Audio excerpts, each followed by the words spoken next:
और 3 सीटें उसने वीआईपी को दे दी। कल 22 कैंडिडेट का नाम अनाउंस हो गया। वो कोई सस्पेंस तब भी नहीं था। राजद कहाँ से कौन कैंडिडेट होगा, वो तो सिमुल बांटना ही शुरू कर दिया था। अब पहले चरण में आपने देखा कि पहले चरण में जो चुनाव 19 अप्रैल को होना है, तो उसके लिए सारे कैंडिडेट सिंबल लेकर चले गए।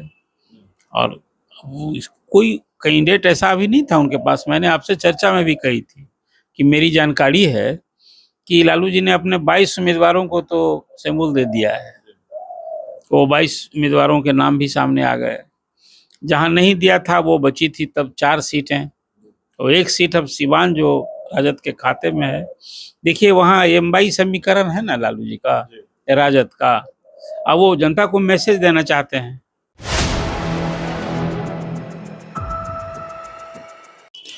नमस्कार, आप देख रहे हैं 4 PM और मैं हूं अभिषेक मिश्रा। देखिए, आरजेडी ने सीवान छोड़कर बाकी सारी सीटों पर अपने उम्मीदवारों के नाम का ऐलान कर दिया है। वो लिस्ट भी सामने आ गई है। सवाल यह है कि सीवान पर सस्पेंस खत्म क्यों नहीं हुआ। ये तो ठीक है कि उम्मीदवारों के नाम का ऐलान होना था, उम्मीदवारों के नाम का ऐलान हो भी गया, सस्पेंस सारी सीटों पर खत्म हो गया, लेकिन सीवान पर आरजेडी ने पत्ते क्यों नहीं खोले हैं, इसको हम समझने की कोशिश करेंगे। क्योंकि सीवान राजद का गढ़ माना जाता रहा है। सीवान में हिना साहब निर्दलीय चुनाव लड़ने का ऐलान कर चुकी हैं और आरजेडी के पूर्व सांसद शहाबुद्दीन, जो अब इस दुनिया में नहीं है, उनकी पत्नी हैं। तो सीवान भी एक हॉट सीट है, दिलचस्प खेल है, और वहां को छोड़कर आरजेडी ने अपने उम्मीदवारों के नाम का ऐलान किया है। तो हमारे साथ बिहार के जाने माने पत्रकार अरुण पांडे सर हैं। सर, सीवान को क्यों छोड़ दिया आरजेडी ने? सीवान से अभी ऐसा क्या परहेज है कि अभी उस पर अपने पत्ते नहीं खोल रही? सीवान का पहलवान भी तय हो गया है। और वो जो सीवान के पहलवान है राजद के, वो कल सीवान शहर में घूम भी रहे थे और वहां जनता के बीच कह रहे थे कि भाई तेजस्वी ने तो हमें आशीर्वाद दे दिया है, चुनाव लड़ने को कहा है। मतलब वो नाम है अवध बिहारी चौधरी का, जो विधानसभा के अध्यक्ष रहे हैं।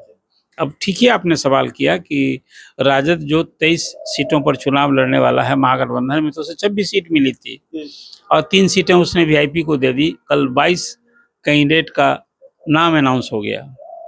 वो कोई सस्पेंस तब भी नहीं था।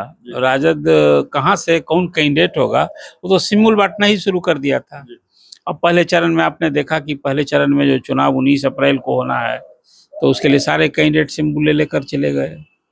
और कोई कैंडिडेट ऐसा भी नहीं था उनके पास। मैंने आपसे चर्चा में भी कही थी कि मेरी जानकारी है कि लालू जी ने अपने 22 उम्मीदवारों को तो सिंबल दे दिया है। वो 22 उम्मीदवारों के नाम भी सामने आ गए। जहां नहीं दिया था वो बची थी तब 4 सीटें, और 1 सीट अब सिवान जो राजद के खाते में है। देखिए वहाँ एम22 समीकरण है ना लालू जी का, राजद का। अब वो जनता को मैसेज देना चाहते हैं कि भाई अपनी ओर से हमने तो वो सीट के लिए कैंडिडेट का नाम रोक रखा था।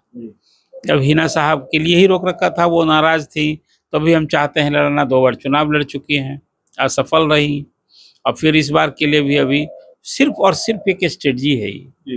हिना साहब जिस ढंग से नाराज हैं राजद से, शायद वो कबूल करें।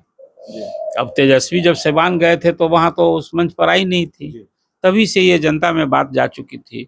इसके पहले हिना साहब का रिएक्शंस भी आ चुका था। तो एक सिर्फ यही स्ट्रेटजी के कारण ये अल्पसंख्यकों के बीच में लालू जी ये मैसेज देना चाहते हैं कि भाई अपनी ओर से तो हमने सीट रोक रखी थी कैंडिडेट का नाम, अब वो नहीं कबूल हुआ तो अंत में हमने फिर जिसका नाम हमने तय किया उसको हमने कर दिया है। तो इसलिए राजद के 23 उम्मीदवारों की सूची में एक सिवान का नाम नहीं आया।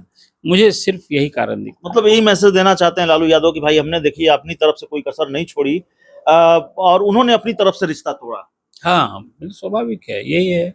लेकिन सवाल यह भी होगा सर कि अगर हिना साहब निर्दलीय चुनाव लड़ती हैं, क्या हिना साहब कोई फैक्टर होंगी या हिना साहब प्रभावित करेंगी उस चुनाव को? और हिना साहब अगर निर्दलीय चुनाव लड़ेंगी तो क्या इसका नुकसान आरजेडी को उठाना पड़ेगा? देखिए, और कंस्टिट्यूंसी की बात होती तो कुछ दूसरी स्थिति होती।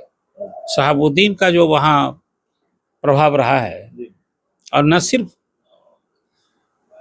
सिवान में, मोतिहारी में, चंपारण में, गोपालगंज में जो मुस्लिम मतदाता हैं, मुस्लिम पॉपुलेशन है, वहाँ एक शहाबुद्दीन की धाक रही है, पहचान रही है। अब वो आज नहीं है तो हिना साहब तो उन्हीं की पहचान को लेकर चुनावी जंग में होंगी। तो जो उनके समर्थक मतदाता हैं, जो उनके शुभेच्छु हैं, निश्चित रूप से हिना साहब हवा में थोड़े रहेगी। ठीक है, राजद के ही टिकट पर वो चुनाव लड़ी, 2 बार चुनाव हारी भी हैं, लेकिन आज जब चुनावी जंग में है तो मैटर कैसे, मैं मानता हूं कि ये एक तरह से महागठबंधन के लिए एक झटका होगा चुनाव लड़ना। वो वही वोट लालू जी का जो वोट है, वो अपनी वोट है एमवाई में, उसमें तो कहीं ना कहीं सेंधमारी होगी ना, और एंटी लालू वोट उसका बिखराव होगा।